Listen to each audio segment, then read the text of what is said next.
యోబు గ్రంథ పఠనము. యోబు గ్రంథము 13వ అధ్యాయము.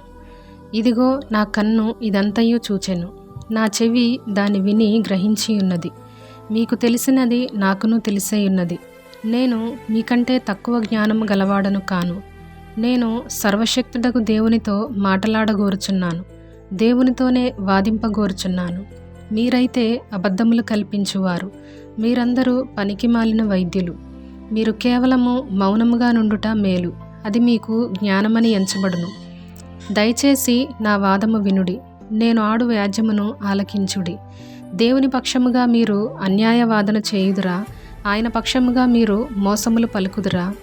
ఆయన ఎడల మీరు పక్షపాతము చూపుదురా? దేవుని పక్షమున మీరు వాదింతురా?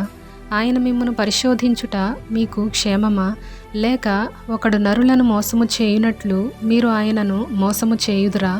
మీరు రహస్యముగా పక్షపాతము చూపిన ఎడల నిశ్చయముగా ఆయన మిమ్మును గద్దించును.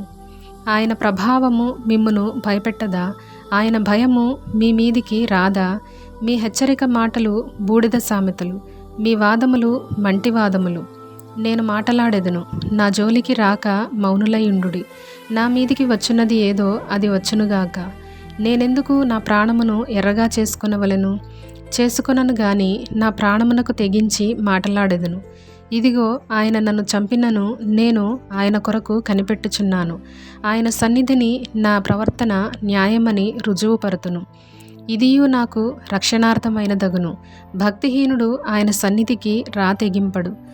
నా వాంగ్మూలమును శ్రద్ధగా ఆలకించుడి. ప్రమాణ వాక్యములు మీ చెవులలో చొరనీయుడి. ఆలోచించుడి, నేను నా వ్యాజ్యమును సరిచేసుకుని ఉన్నాను. నేను నిర్దోషిగా కనబడుదునని నాకు తెలియను. నాతో వ్యాజ్యమాడ చూచువాడెవడు? ఎవడైనా నుండిన ఎడల నేను నోరు మూసుకొని ప్రాణము విడిచెదను. ఈ 2 పనులు మాత్రము నాకు చేయకుము, అప్పుడు నేను నీకు విముఖుడనై ఉండను.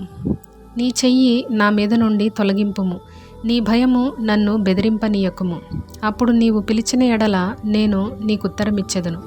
నేను పలికెదను, నీవు నాకుత్తరమిమ్ము. నా దోషములెన్ని, నా పాపములెన్ని, నా అతిక్రమమును నా పాపమును నాకు తెలియజేయుము.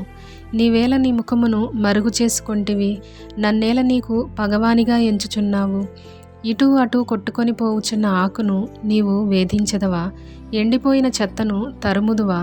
నీవు నాకు కఠినమైన శిక్ష విధించి ఉన్నావు. నా బాల్యకాలపు పాపములను నాకు స్వాస్థ్యముగా నీవు విధించి ఉన్నావు. బొండలలో నా కాళ్ళు బిగించి ఉన్నావు. నా ప్రవర్తన అంతయు నీవు కనిపెట్టుచున్నావు.